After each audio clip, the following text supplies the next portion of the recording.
बच्चों, चलिए प्रश्न पढ़ते हैं। XeO F2 की निम्न संरचना होती है। हमें यहाँ पर जो है XeO F2 की 4 संरचना जो है हमें विकल्प में दी है। तो हमारे पास यहाँ पर प्रश्न के जो विकल्प में इसकी 4 संरचना दी है, तो हमें यहाँ पर बताना है कि इसकी संरचना क्या होती है। तो चलिए अब हम प्रश्न की मुख्य अवधारणा देख लेते हैं।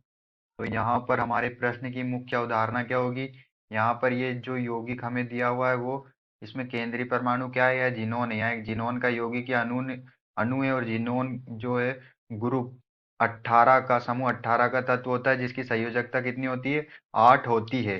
तो यहाँ पर जो हमें XeO F2 दिया हुआ है, इसमें 2 परमाणु किसके जुड़े हुए हैं, जिनोन हमारा केंद्रीय परमाणु, जिसमें 2 परमाणु फ्लोरीन के जुड़े एकल संयोजी परमाणु होता है, और ये ऑक्सीजन जुड़ा हुआ है एक परमाणु जो द्विसंयोजी होता है।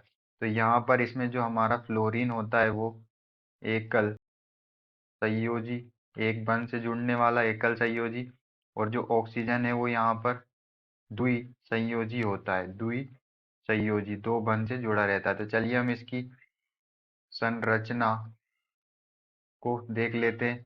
इसमें जो हमारा XE होता है जिनोन, वो केंद्रीय केंद्रीय परमाणु होता है, और इससे जो फ्लोरीन है वो एक संयोजी सिंगल बंध से जुड़े होते हैं, और ऑक्सीजन जो है डबल बॉन्ड के साथ इस तरह से जुड़ा होता है। और इसमें जो है इसका जो संकरण होता है यहाँ पर XeO F2 का, वो संकरण क्या होता है, इसका संकरण होता है यहाँ पर sp3 और डी। इसका संकरण क्या होता है, sp3d होता है। तो इसमें यहाँ पर इसके जो 3 परमाणु होते हैं, और इसमें क्या होते हैं, 2 लोन पेयर, इसमें जो है 2 लोन पेयर भी उपस्थित होते हैं। तो ये इसकी संरचना होती है। और इसकी संरचना जो है, हम यहाँ पर इसकी जो आकृति होती है वो क्या होती है, वो टी शेप होती है। हम देख लेते हैं टी शेप कैसे होती है।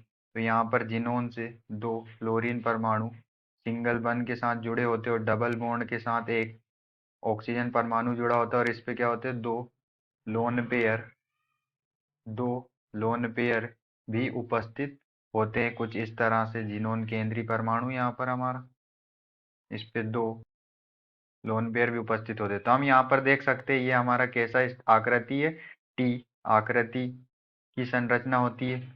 लेकिन यहाँ पर क्या होता है, यहाँ पर जो है इसमें जो हमारे लोन पेयर होते हैं, किसी केंद्रीय परमाणु पर, किसी यौगिक में जो केंद्रीय परमाणु होता है, अगर उस पर 2 लोन पेयर उपस्थित होते हैं, तो उनके बीच में क्या होता है, रिपल्सन होता है, प्रतिकर्षण होता है। और प्रतिकर्षण होने के कारण ये जो है दूर जाते हैं, इनके बीच में जो कोण होता है वो बढ़ता है, और बढ़ने से ये जो हमारे बॉन्ड पेयर होते हैं, बंध युग्म में जो फ्लोरीन परमाणु होते हैं, ये थोड़ा झुकते हैं। तो यहाँ पर जो हमारी टी आकृति है वो थोड़ी बेंट हो जाती है।